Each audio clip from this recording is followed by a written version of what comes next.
Pozdrav ljudi, danas jedan malo interesantniji klip, to jest uputstvo. Danas ću vam pokazati kako da omogućiti da vam sva jezgra na procesoru rade, to jest kako da omogućiti da se celokupan procesor koristi. Običajno u Windowsu se koristi, svako jezgro ima zašto da se koristi bukvalno to, kako da vam kažem, bukvalno kao da je određeno za štednju energije, tu nema ništa loše, ali kad se radi o igricama, tu se mnogo gubi na performansama i jednostavno Windows tu je loše napravljen i ne upotrebljava sva jezgra, na primjer, od procesora, ako imate 6 ili 4, upotrebljava sva 400% onako. Sad ima jedan program koji će vam povećati frame-ove u igricama čak i do 20 frame-a, znači od 5 do 20 imate dobijete, uglavnom to se najviše osjeća na procesorima koji imaju 6 jezgra, to jest primećuje i 8 i imat ćete tačnije frame-ove.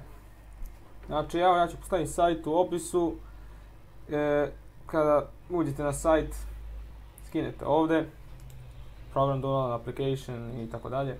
Aplikacija se zove Unpark CPU, aplikacija je čudo, ekstraktujete, pokrenete kao administrator i onda idete provjerite status.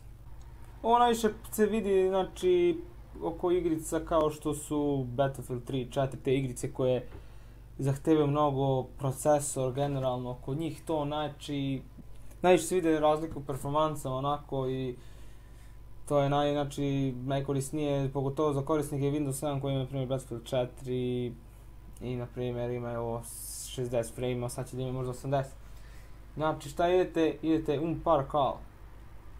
Park-al nikako ne savjetujem, znači moja preporuka je da to ne dirate, jednostavno, mislim, ako idete Unpark i to jest otključate sve to da se bukvalno sve koristi pod punim kapacitetom, u svakom slučaju možete da backupujete mašinu, to vam je bolji izbor nego da idete Park-al. Ali u slučaju moje, mislim, lično mišljenje nemate potrebe. Znači idete u Park-al.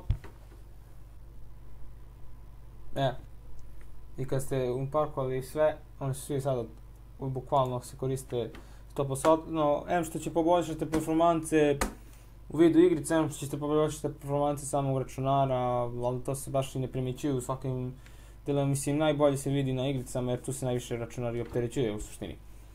Kad završili ste ime, možete slobodno kompletno da obrišete iz hard diska, znači ovo više nije potrebno da vam tu ne stoji i možete da uživate u punim performansama vašeg računara. Nemojte da mislite ovo neka vrsta overclocka, ovo nije vrsta overclocka, ovo je vrsta, to jest metoda da se u registrima Windowsa napravi, da se koristi sve jezgre od procesora podjednako, a ne različito. I to bi bilo to, ljudi. Pozdrav do idućeg video klipa i to je to.